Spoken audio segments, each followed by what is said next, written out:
Hey, everybody. Welcome back to the Prime Pediatric Podcast. I am your host, of course, Dr. Skip Weiss, and I am super excited, elated, and humbled. I've got my very close friend and probably the smartest person in chiropractic I know of.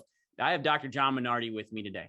And this is a very amazing experience for me because Dr. John, I look up to you a lot, brother. And I know you're up there in Canada and you're one of the best chiros I've ever met in my life. And since the first time I ever got to hear you speak, which was actually, I'll be honest with you, which was actually at my first ICPA work with you in Advanced Thompson.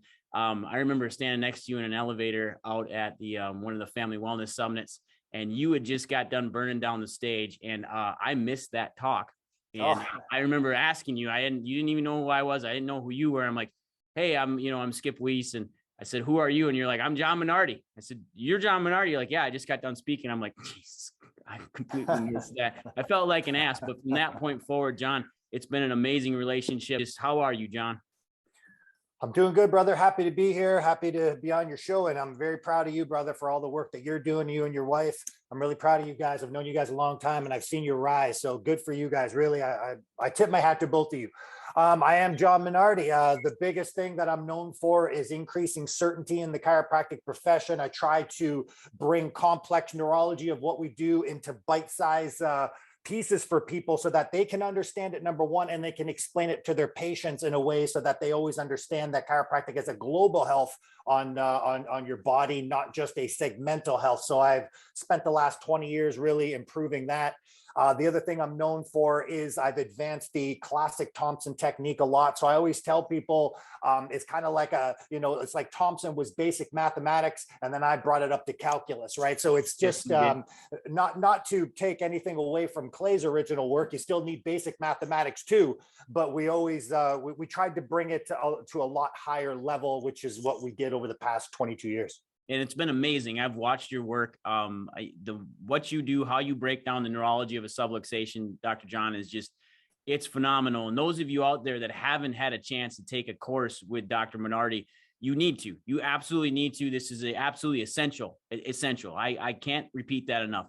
To go in there, listen to this man, absorb his knowledge, but understand the way that he breaks down subluxation, the neurology behind it, the neurology and validity of a leg check, like what actually it stands for, because we got too many guys out there right now in our profession who want to be research-based and they want to get after us, yet they don't have the first understandings of neurology. And it all starts with this guy right here. You guys need to take his Thompson seminars. You need to take his online stuff. There is no one better. And obviously the ICPA has him teaching for him. So if you get that, and I know all of you out there listening to my podcast and the pediatric work we do, I learned it from John, and I'll be first to admit that. So that's why I'm good, and that's why he's great. Now, John, I want to get into this first question with you. A couple of weeks ago, one of my really good friends got completely humiliated on Facebook. She got ran through the mud by some of our colleagues in our profession because she stated that chiropractic has been shown to help children with colic, children with constipation, children with ADD, ADHD, autism. And they got after her and they demanded research articles on it. And you know as well as I do, there's a lot of research in our field, but the thing that's amazing about chiropractic is a lot of it isn't straight symptoms based. It's neurology based. That's right. How do you feel that how could she effectively handle those comments when somebody comes at her like that, when chiros make those statements? And we always have that awesome feeling that we need to shoot in instead of just be known for what we stand for. How can we help that young lady out? Well, Skip, this is actually a perfect example of the chiropractic profession not understanding what we do to the brain, because if we had a better understanding on what we do to the brain, then if any chiropractor made a statement like we can help with ADHD or anything else of these childhood behaviors, instead of people shooting in, they would then try to help her and say, actually, yes, because we have direct effects on cortisol, we have direct effect on stress hormones, we have a direct effect. See, understanding those basic neurological principles of chiropractic is what helps us all. And here's the problem, Skip.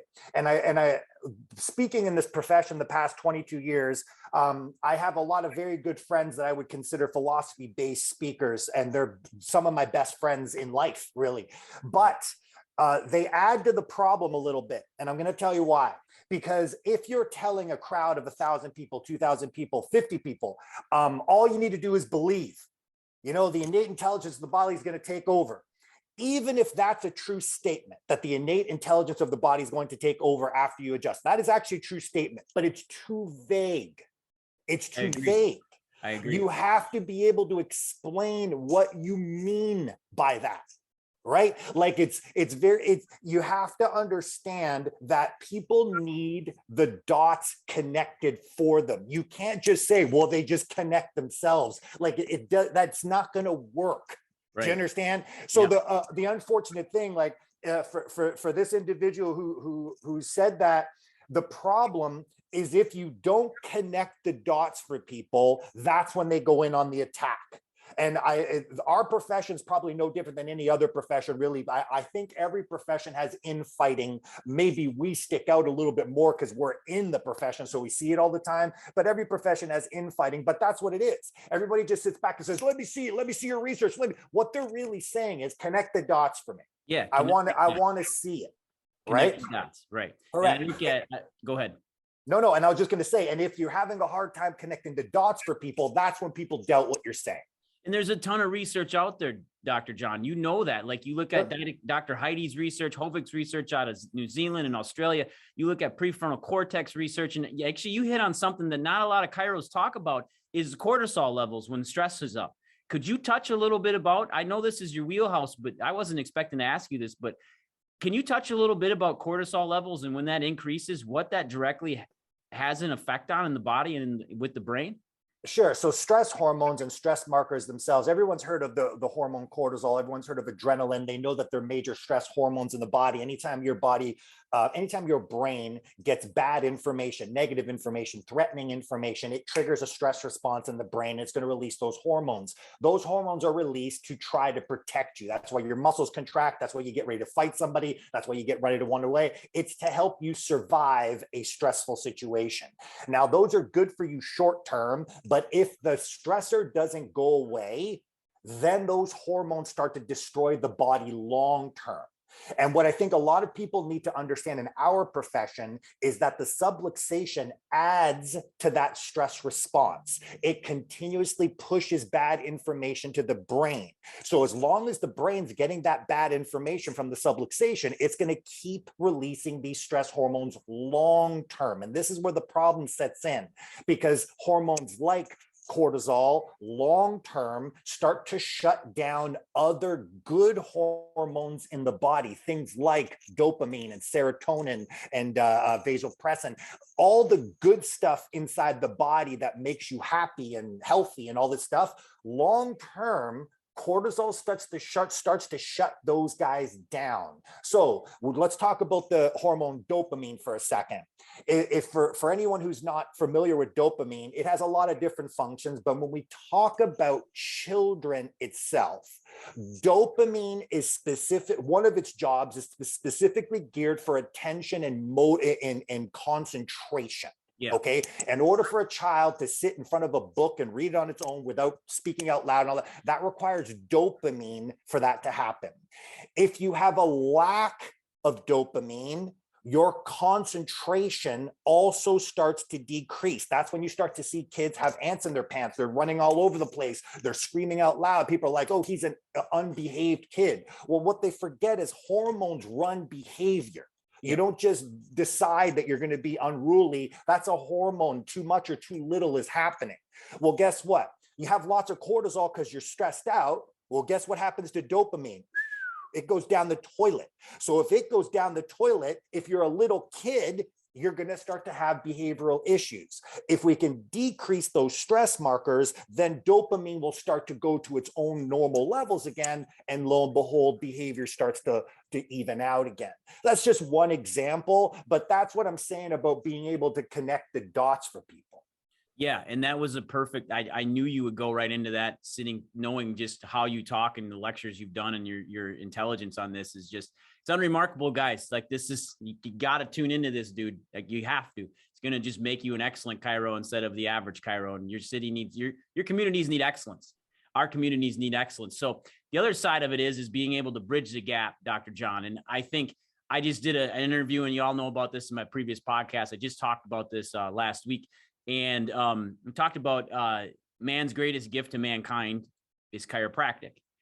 And I took it from a different angle. I said, man's greatest gift to mankind isn't necessarily the chiropractic as it is the chiropractor.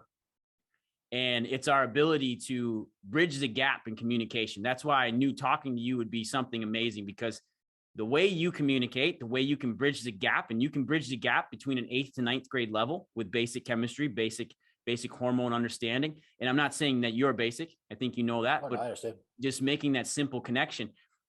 I feel that chiropractors are actually the conduit that will actually unite all of healthcare through the way that we can communicate. What is your thought process on that? How do you feel about that? Well, I agree with you 100%, but like you said, you don't mean to call me basic, but I don't take that as an insult in any capacity. I'd like you and everybody to know that the name of our fighting team, which were world-class fighters, was Kion Karate, which meant basic karate. Kion means basic. Why? Because we knew that if we mastered the basics of fighting, that will bring us champions. Flashy stuff doesn't win you fights. It's mastering the basics. I look at chiropractic the exact same way. If a chiropractor can master the basics of basic biology, basic neurology, basic chemistry, and be able to explain that to their patients, that's when the patient understands. Yep. If you start walking in talking about prefrontal cortex and different synapses, no one knows what the hell you're talking about. You sound like a smart dude, but no one understands, right? So you have to be able to take it like you're talking to a 13-year-old and be able to explain it to them so that they get it. So the more we understand the basics and are able to explain that as a chiropractor, that's what improves our profession overall. And I think that that is exactly it. Like, you guys have heard me say this for 3 years. It's the foundational support of it. And then you can take it to a whole nother level, just like you did with Thompson. You took the foundational core and then you made that foundation and just exploded it. And understanding foundational skills makes you extremely dangerous, whether it's in any sport, fighting, football, basketball, chiropractic. It's that foundational support to a really amazing foundational support to an analysis. And I think there's no more bulletproof analysis than a Thompson analysis. It's learning from the feet, it's watching the balance, and it's being able to understand those foundations, guys. And that's the key. That's what we do in our program. You know that. And that's how Dr. John's teaching as well. Now, the other side of it, John, is to be able to bridge the gap between us and other healthcare professionals, right? And I believe that chiros are the most sought after individuals to bridge that gap, because we actually understand everything, like you just said, from a foundational level. And if they don't understand the foundations, you can't explain it to a patient. I have, and I know you have too, where you have numerous patients coming in monthly asking you, hey, what the hell does this MRI say? You know, he told me I need surgery, but what does he actually mean? You see, MDs, neurologists, the orthopods that we're talking about, they don't take time to explain anything to the patient. And then the patient's just like, well, the dude wants to cut me open. Well, yeah, but why? But why? And I think that we have such a great foundational support in understanding the neurology and cellular growth of the body that we can actually better explain it to a patient, which I find absolutely amazing.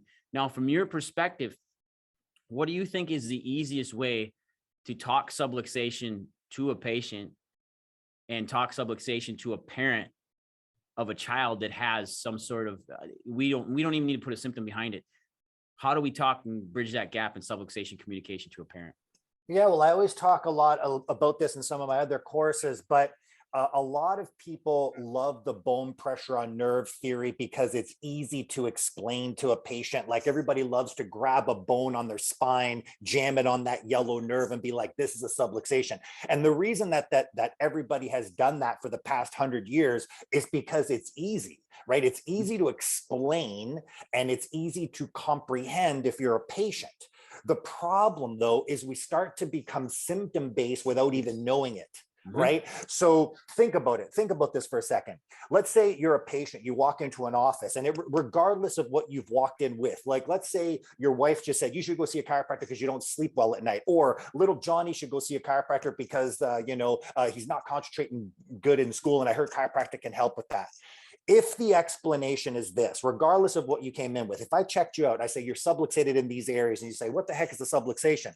If your explanation is bone pressure on nerve equals your problem, that's why you're not sleeping well at night. That's why little Johnny's not concentrating. Okay, well, what are you gonna do as the chiropractor? I'm gonna adjust you. What does that mean? I'm gonna take the bone off the nerve, allow the nervous system to do what it's supposed to do, and you're gonna sleep better at night. Johnny's gonna be more concentrated, all that stuff.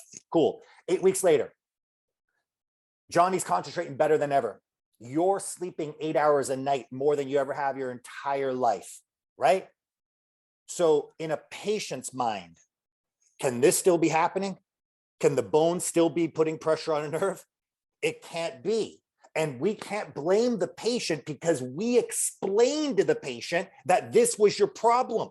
So if the problem is gone, the vertebrae can't be pushing on it anymore. We can't expect the patient to now take a leap of faith into something else, right?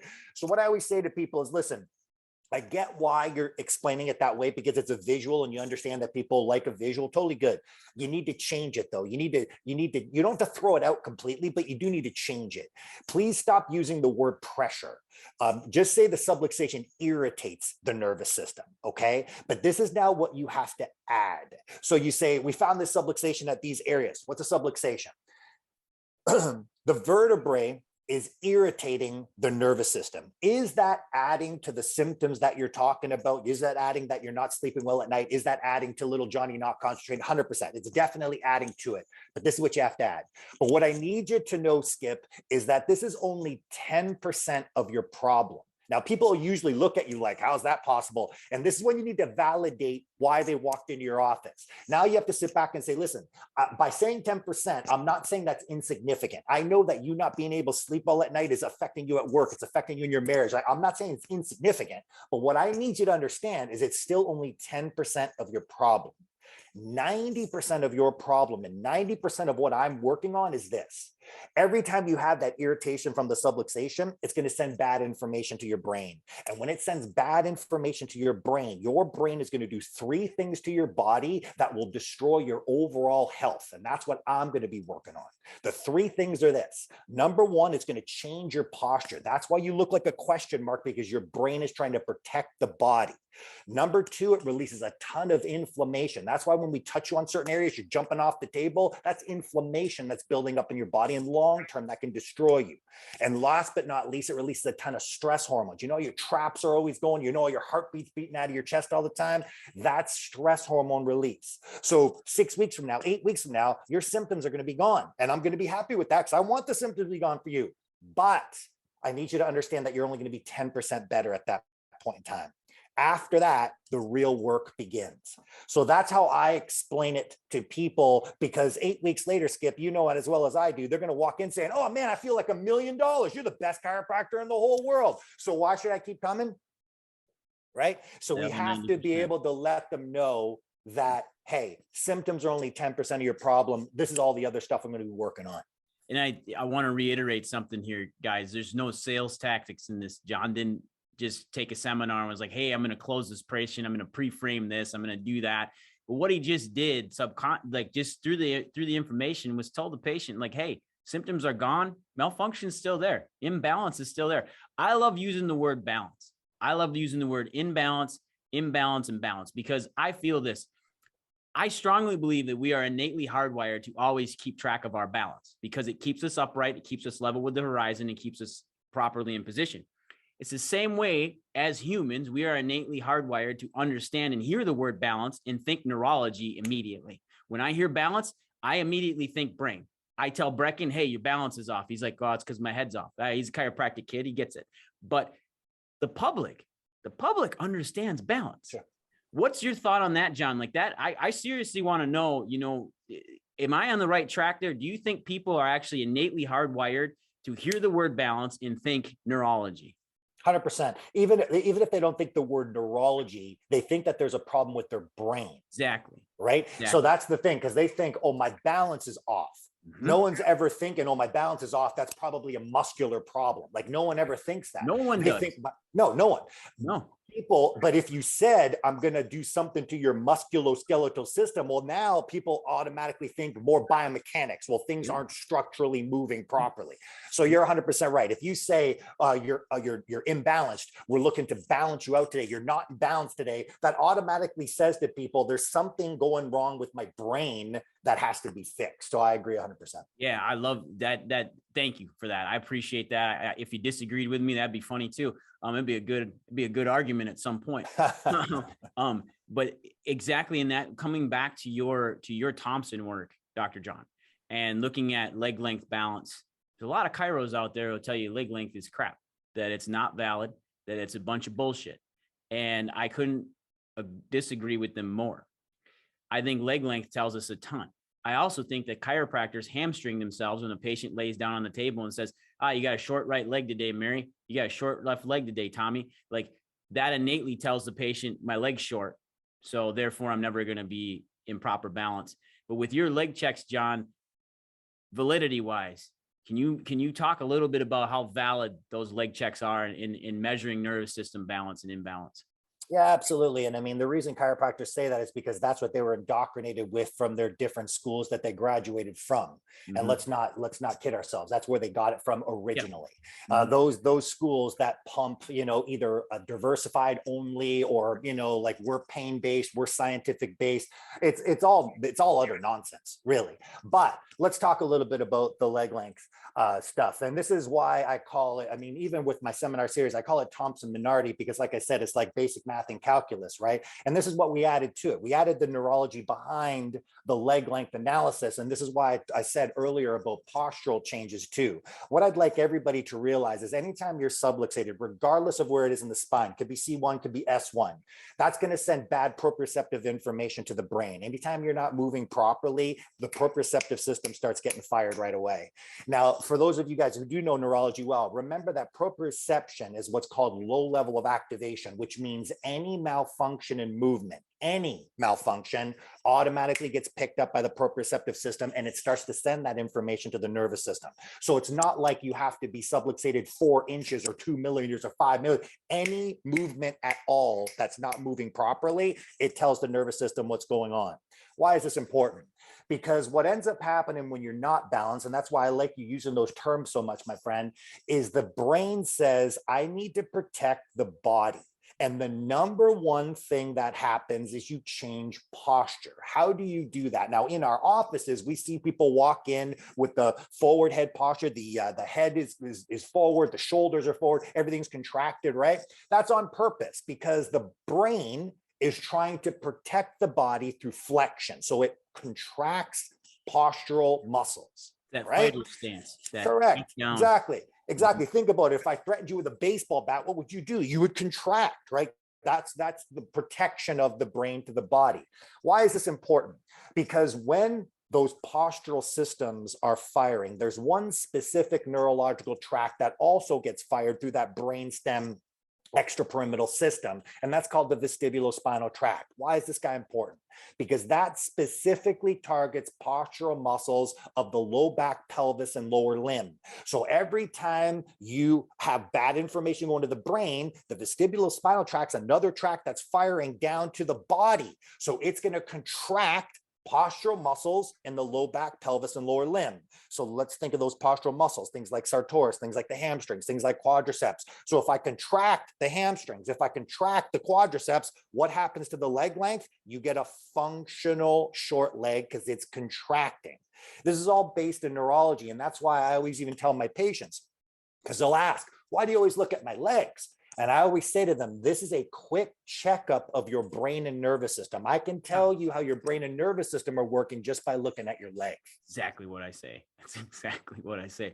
You rubbed off on me. But it's exactly what you should say. And y'all, I know you're listening right now and you're hearing Dr. John talk, and I can guarantee you, through listening to this podcast for 3 years, he's hitting on every point we've touched on plus, and he's making your head spin, and he's making you think. And he's making you think critically, but he's also, if you think about what he's saying right now, it's all foundation. This is all foundational support to proper patient communication. And you couldn't be more of a master at it, Dr. John. You couldn't be. It's it's always fun to talk to you. It's always amazing to listen to you. We could talk for hours, and you could make my head spin, and I'll walk away with the deer in the headlights like I always do when I listen to you.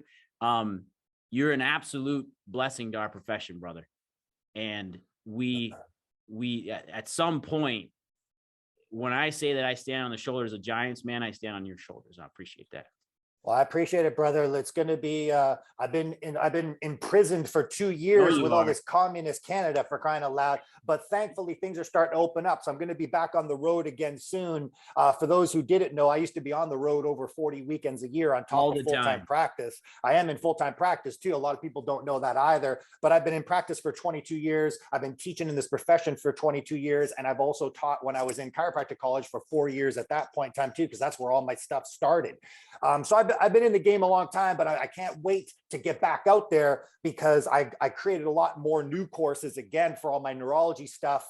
And if you ever want to check out some of the stuff that I talk about, just go to minardieducation.com, and you'll see the slew of neurology courses that we talk about, again, in broken down fashion that you can actually understand how we affect the brain. How do we affect cerebral spinal fluid? How do we affect the immune system? How do we affect the GI system? It's too vague to say, I adjusted you, the innate intelligence of the body took over, and that's why your GI system is working well now. Even if that's true, it's too vague. Yes. I'm a very spiritual dude. Okay. I'm a very spiritual guy. I believe in God, but I can't just say to people, well, God will take care of it. Even if that's true, Skip, it's too vague. People want to see the pieces connected a little bit more. So they say, that makes sense. I totally get that. And then they explain it to somebody else. They go home, they tell their wife, they go home, they tell their parents, they go home and tell other people, because it made sense to them. That's how we spread chiropractic the way that we want it to be spread. Hell yeah, brother. It's that God-given ability to heal ourselves. And now everyone out there, you just heard how it works. So y'all, you know what I say at the end of this, but Dr. John, I truly appreciate you. Can you repeat your website one more time as to how my listeners can keep track of you? Because I might have talked over it there. No problem. It's my neurology stuff is minardieducation.com. And then my advanced Thompson and Minardi work is thompsonchiropractictechnique.com. If you check out any of those, you'll get to my work. Dr. John, do you teach those courses in person, your Thompson techniques? Yeah, I teach them in person and online now because of all the shutdown nonsense. But yeah, if you go to those websites, it'll tell you where I'm teaching live, where I'm teaching online. Like I said, I can't wait to get back on the road again, because all my other, I got this brand new 4-part course on how the brain develops from 0 to 5 years old that I've just developed, and how chiropractic can get into that. I have another course.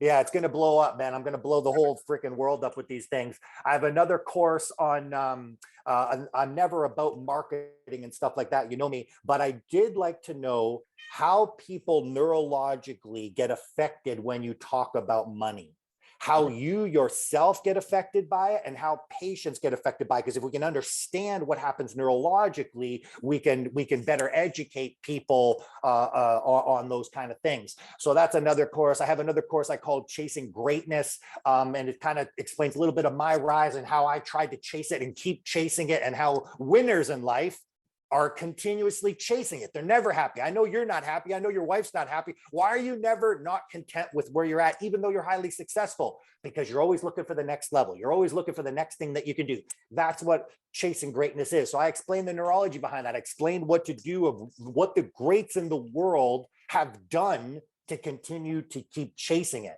And then I have a couple more courses on the brain and how chiropractic affects the brain. My goal is always to improve us. So I never stop with that. Man, I appreciate it. And just like you getting on here, I know it was super special treat and an invitation to get you here, and truly appreciate you, John. Now, everybody out there, go out there and get it done. Take care, everybody. Thanks, brother. Thanks, John.